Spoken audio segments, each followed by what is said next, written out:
ఇప్పటికీ అమెరికా చాలా గొప్ప దేశం అనుకుంటున్నాం, ఇప్పుడు ఈ మధ్య నమ్మకపోతున్నాయి అనుకోండి. మహిళలకి గర్భస్రావ హక్కు ఉందా లేదా అని తణుకు చూస్తున్నారు. ఈ దేశంలో చట్టం ఇప్పుడు వచ్చింది ఏకగ్రీవంగా 1971లో. సమాజంలో ఒక్క వర్గం ప్రతిఘటించిందా?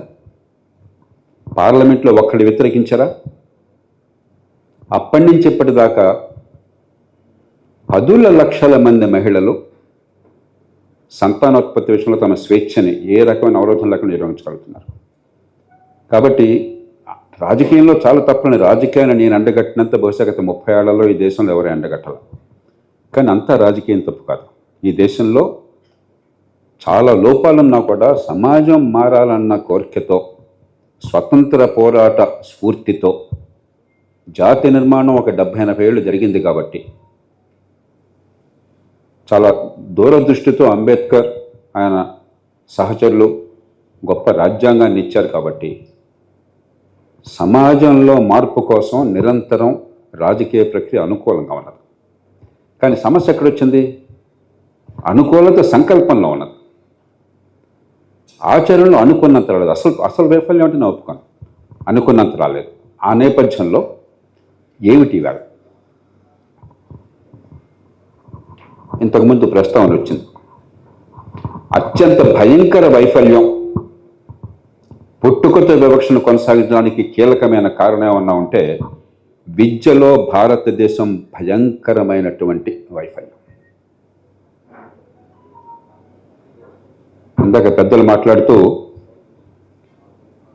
విద్యలో బోళ్ళంత నాలెడ్జ్ ఉందంటున్నారు, నేను ఒప్పుకోను. 100కి 90 మందికి పొట్టగోస్తే అక్షరం ఒక్కరాని విద్యను అందించి విద్యను నటిస్తున్నాం మనం. నా కటువైన మాటలు చెప్తున్నాను. దృష్టాంతాలకు ప్రశ్నలు దోచుకోవద్దు, చర్చలోకి వస్తే చాలా దృష్టాంతాలు చెప్తాయి. ఊరికే ఊకతంపుడు మాట్లాడటం కాదు. దాదాపుగా 27-28 ఏళ్ల క్రితం ఒక సమావేశంలో మొట్టమొదటిసారిగా బహిరంగ మాట చెప్తున్నాను.